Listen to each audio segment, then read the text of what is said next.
Assalamualaikum warahmatullahi wabarakatuh. A'udzubillahi minasyaitonirrajim. Bismillahirrahmanirrahim.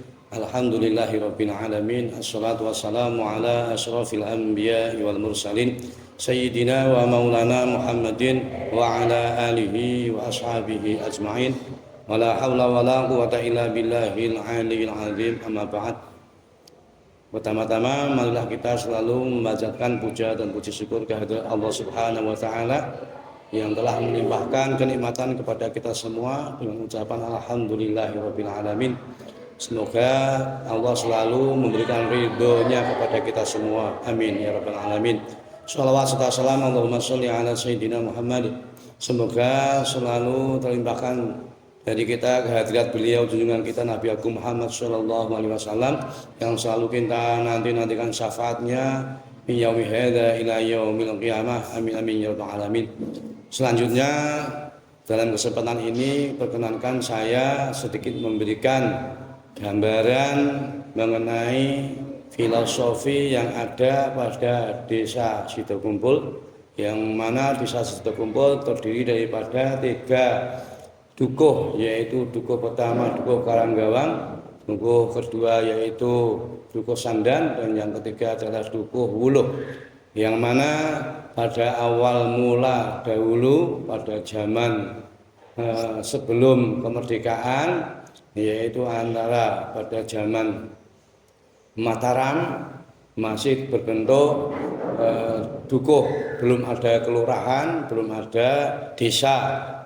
Perkiraan menurut penelitian saya bahwasanya Desa Sidokumpul itu terbentuk yaitu setelah terjadinya atau dibangunnya jalan Diandeles Pantura, yang mana jalan Pantura ini adalah untuk akses keluar masuk VOC Belanda pada zaman itu, untuk menghubungkan desa-desa atau kampung-kampung yang ada di sekitar Pantura. Maka VOC melewati Mataram, Surakarta, memberikan instruksi untuk terbentuknya desa-desa, yang mana desa-desa tadi diberi jalan yang menghubungkan ke Pantura tersebut dalam rangka yaitu untuk mengangkut barang-barang atau hasil bumi yang ada di sekitar desa tersebut. Makanya untuk menuju Sidokumpul kalau dari Pantura, dari Buyaran Karangtengah, kemudian menuju jalur Buyaran Karangawen. Di pertengahan ada perempatan Pamongan.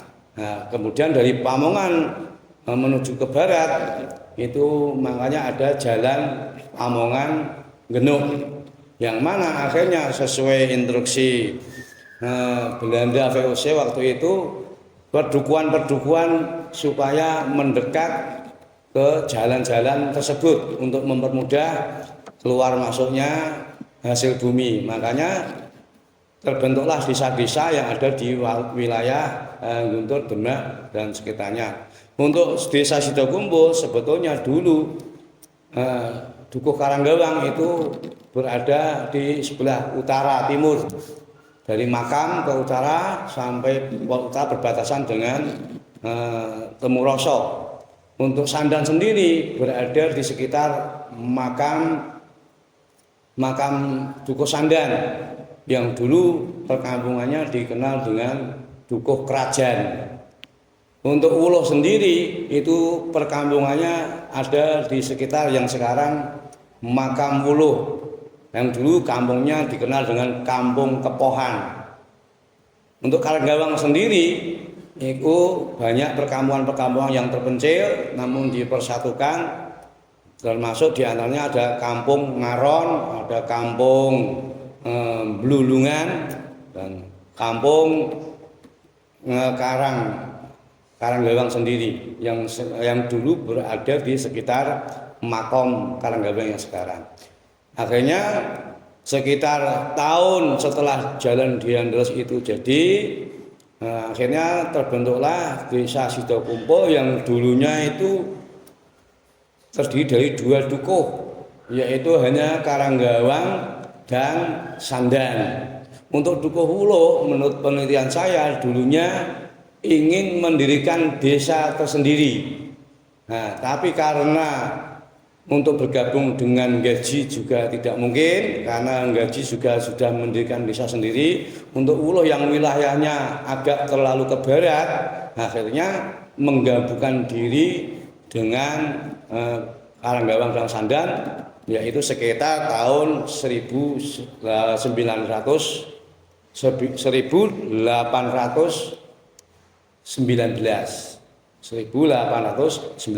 karena di Andalas itu selesai sekitar 1814. Jadi berdirinya desa Sidekumpul perkiraan menurut penelitian saya itu sekitar 1819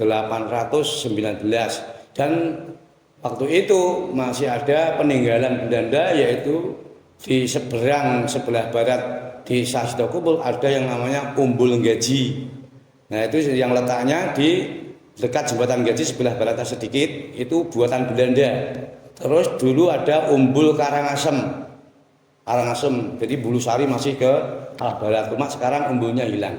Nah, untuk mempersatukan tiga dukuh tadi dibutuhkan suatu kesepakatan di antara tokoh-tokoh yang ada pada waktu itu, yaitu di antara tokoh Karanggawang, Sandan dan Wuluh. Maka terbentuklah desa yang namanya Sidekumpul. Karena kenapa dinamakan Sidekumpul?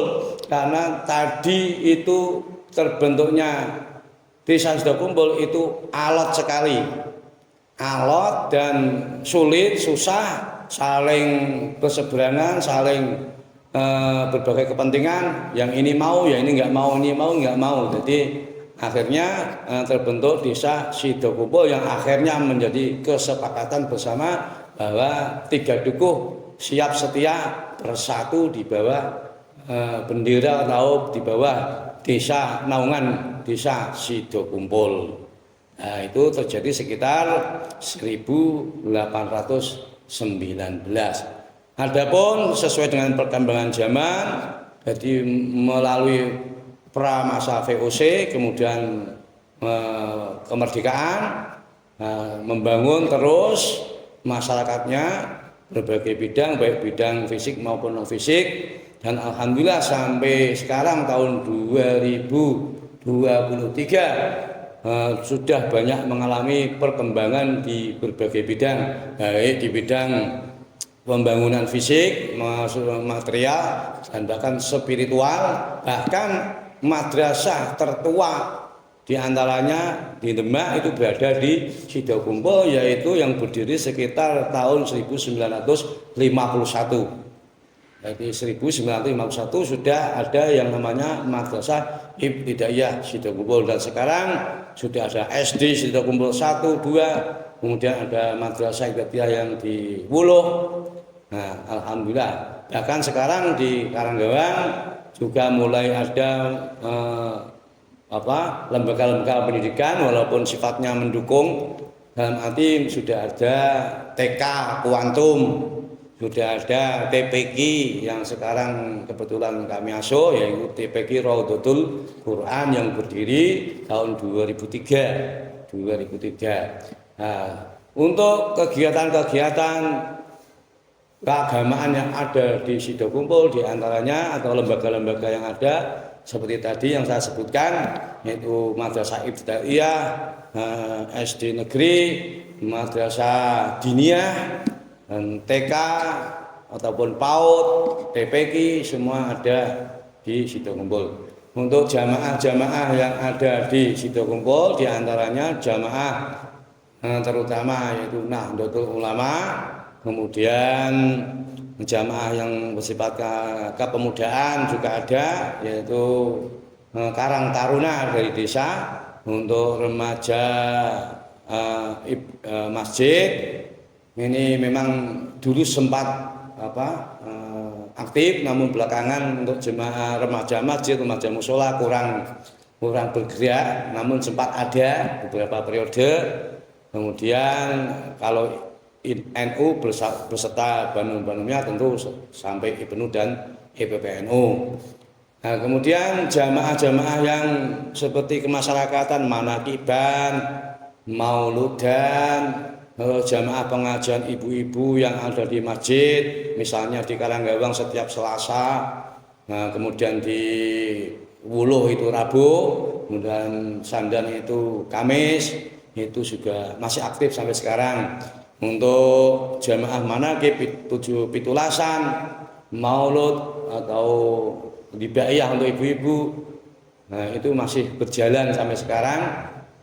Dan alhamdulillah kegiatan-kegiatan masih berjalan sampai sekarang, baik yang sifatnya berada di lembaga-lembaga maupun di masjid atau musola, sebagian masih berjalan, atau bahkan yang dari rumah ke rumah penduduk, misalnya seperti jamaah manakiban, hitulasan, dan maulidiyah, itu dari rumah ke rumah masih berjalan. Kemudian untuk kegiatan yang sifatnya non keagamaan tapi tetap ada keagamaan juga, RT-nan juga ada, Karang Taruna, RT-nan, kelompok tani juga ada. Terus yang sifatnya periodik juga ada. Jadi darwis, semacam pertemuan ibu-ibu setiap 2 minggu sekali, yaitu jatuh pada malam minggu. Nah, kemudian kegiatan-kegiatan selain itu yang sifatnya kalau diperinci ya, ada sifatnya harian juga ada, yang sifatnya mingguan juga ada, bulanan juga ada, lapanan juga ada, tahunan juga ada, lengkap. Begitu yang dapat kami sampaikan, semoga bermanfaat. Kurang dan lebihnya mohon maaf. Assalamualaikum warahmatullahi wabarakatuh.